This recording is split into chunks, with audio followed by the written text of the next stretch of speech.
मोहतरम सामीन, अस्सलामु अलैकुम वरहमतुल्लाहि वबरकातुहू। अब हम आपको असहाबुल क़रिया का किस्सा सुनाएंगे। असहाबुल क़रिया का किस्सा अल्लाह ताला ने सूरह यासीन में बयान फरमाया है। अल्लाह ताला इस सूरह की आयत 13 में फरमाते हैं, और आप इनके सामने एक मिसाल यानी एक बस्ती वालों का किस्सा बयान कीजिए, जबकि उस बस्ती में कई रसूल आए। अक्सर मुफस्सिरीन के कौल के मुताबिक ये बस्ती अंताकिया है। ये मुल्क शाम के शिमाल में तुर्की के करीब वाक़ है। इस बस्ती में अल्लाह ताला के रसूल तशरीफ लाए, जैसा कि सूरह यासीन आयत 14 में है। जब हमने उनके पास 2 रसूलों को भेजा। एक ही वक्त में 2 नबी दोनों दावत पेश करते हैं, लेकिन हुआ क्या, अल्लाह फरमाते हैं, सो उन लोगों ने अव्वल दोनों को झुठलाया, फिर हमने तीसरे से तायीद की, सो उन तीनों ने कहा कि हम तुम्हारे पास भेजे गए हैं। मतलब ये कि 3 नबी बैक वक्त उन्हें अल्लाह का पैगाम सुनाते रहे। एक कौल के मुताबिक इन तीनों के नाम सादिक, सदूक और शलूम थे। वल्लाहु आलम। उन्होंने अपनी कौम को तौहीद की दावत देनी शुरू की, उन्हें डराना शुरू किया और ये ऐलान भी किया, हमारे जिम्मे तो सिर्फ वाज़े तौर पर पहुंचा देना है। तुम्हें हिदायत से सरफराज करना हमारी जिम्मेदारी नहीं। हिदायत सिर्फ अल्लाह तबारक व तआला के इख्तियार में है। उनमें से कुछ बदबख्त लोग साबिका बदबख्त कौमों की तरह कहने लगे। उन लोगों ने कहा, तुम तो हमारी तरह मामूली आदमी हो और रहमान ने कोई चीज नाजिल नहीं की, तुम निरा झूठ बोलते हो। अंबियाए किराम इन लोगों को दावत हक देते रहे, तौहीद का पैगाम सुनाते रहे, लेकिन वो लोग अपने कुफ्र ही पर डटे रहे। उन्होंने कहा कि हम तो तुम्हें मनहूस समझते हैं, अगर तुम बाज न आए तो हम पत्थरों से तुम्हारा काम तमाम कर देंगे और तुम्हें हमारी तरफ से सख्त तकलीफ पहुंचेगी। पहले तो उन्हें मनहूस करार दिया, फिर संसार करने की धमकी दी, सख्त सजा की बातें करने लगे। अंबिया ने उन्हें जो जवाब दिया सूरह यासीन आयत 19 में इस तरह है, उन रसूलों ने कहा कि तुम्हारी नहूसत तुम्हारे साथ ही लगी हुई है। क्या इसको नहूसत समझते हो कि तुम्हें नसीहत की जाए, बल्कि तुम हद से निकल जाने वाले लोग हो। मतलब ये था कि तुम साबिका कौमों से भी आगे बढ़ चुके हो, उन तमाम हदों को फलांग चुके हो जिनकी वजह से साबिका कौमें तबाह बर्बाद हुई।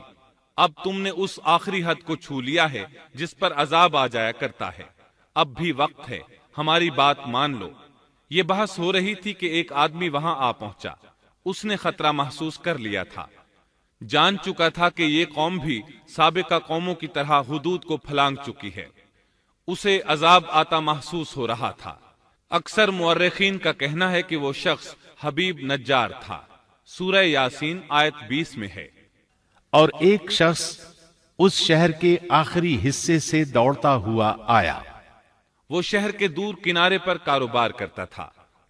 उसने महसूस किया कि अजाब बिल्कुल करीब पहुंच चुका है। वो वहां से दौड़ता हुआ उन लोगों तक पहुंचा।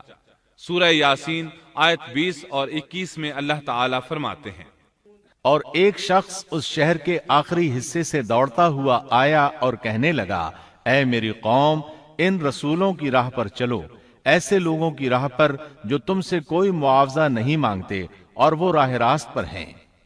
मतलब ये कि रसूल तो तुम्हें नेकी और भलाई का हुक्म देते हैं, किसी बुराई का हुक्म तो नहीं देते। उनका अखलाक भी अजीम है, ये तुमसे किसी उजरत का सवाल भी नहीं करते। इसके बाद उसने जो कहा आयत 22 और 23 में मज़कूर है, और मुझे क्या हो गया है कि मैं उसकी इबादत न करूं जिसने मुझे पैदा किया, और तुम सब उसी की तरफ लौटाए जाओगे। क्या मैं उसे छोड़कर ऐसों को माबूद बनाऊं कि अगर रहमान मुझे कोई नुकसान पहुंचाना चाहे तो उनकी सिफारिश मुझे कुछ भी नफा न पहुंचा सके और न वो मुझे बचा सकें। ये झूठे माबूद तो मुझे बचाने या छुड़वाने की जरा भी ताकत नहीं रखते। अगर अल्लाह ताला मुझे किसी तरह की तकलीफ पहुंचाना चाहें तो ये मेरे कुछ भी काम नहीं आ सकते। सूरह यासीन आयत 24 और 25 में आता है, फिर तो मैं यकीनन खुली गुमराही में हूं, मेरी सुनो, मैं तो सच्चे दिल से तुम सब के रब पर ईमान ला चुका। ये बातें सुनकर कौम के लोग गुस्से में आ गए और कहने लगे, अच्छा کیا تو بھی ان کے ساتھ ہے؟ غصے میں اس پر پل پڑے اور نیچے زمین پر پٹخ دیا۔ لوگ اسے مارنے پیٹنے، اس کے اوپر چڑھ کر کودنے لگے۔ ابن عباس رضی اللہ عنہما بیان کرتے ہیں کہ اس کے پیٹ پر چڑھ کر کودنے لگے، یہاں تک کہ اس کی آنتیں باہر نکل آئیں۔ بالآخر انہوں نے اسے شہید کر دیا۔ سورہ یاسین آیت 26 میں ہے۔ ارشاد ہوا جا جنت میں داخل ہو جا، یعنی اس سے فوراً ہی یہ کہہ دیا گیا کہ جنت میں داخل ہو جا، کیونکہ وہ شہید ہوا تھا۔ یہاں اللہ تعالیٰ نے بات کو بہت مختصر بیان کیا، پوری تفصیل بیان نہیں کی کہ انہوں نے اسے پکڑا، مارا، پھر شہید کیا، اور اس کے بعد اس کے لیے حکم ہوا کہ جنت میں داخل ہو جا، اور یہ بالکل واضح بات ہے۔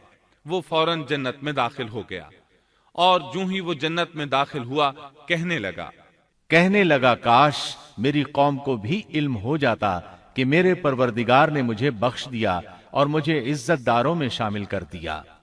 بس شہید ہوتے ہی سب گناہ ختم ہو گئے۔ اللہ کے راستے میں شہادت سے بڑھ کر کوئی شہادت ہو بھی تو نہیں سکتی۔ اللہ تعالیٰ کی بارگاہ میں دعا ہے وہ ہم سب کو بھی اپنی راہ میں شہادت نصیب فرمائے، اس لیے کہ شہید کو اللہ کی طرف سے وہ اعزاز اور اکرام ملتا ہے جو کسی اور کو نصیب نہیں ہوتا۔ اب اس قوم کی سنیے جس نے اسے شہید کیا تھا۔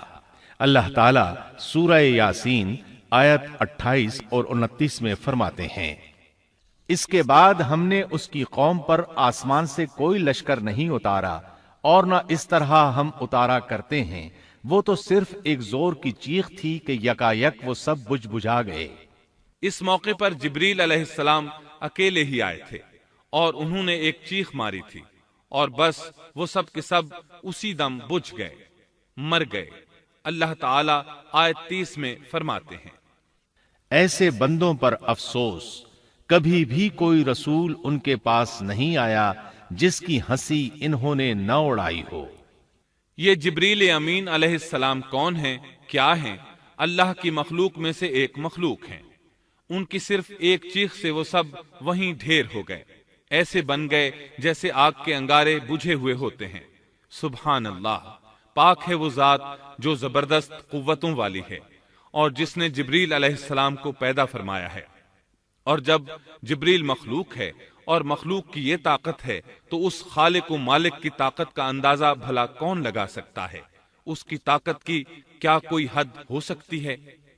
یہ قصہ تھا اصحاب القریہ کا جنہوں نے پیغمبروں کو جھٹلایا، اور یہ تھے چند ایک واقعات ان نبیوں اور قوموں کے اور ان کی بستیوں کے جو سیدنا ابراہیم علیہ السلام اور سیدنا شعیب علیہ السلام کے درمیانی زمانے میں ہوئے، جن کے واقعات اللہ تعالیٰ نے ہمارے لیے قرآن کریم میں بیان فرمائے۔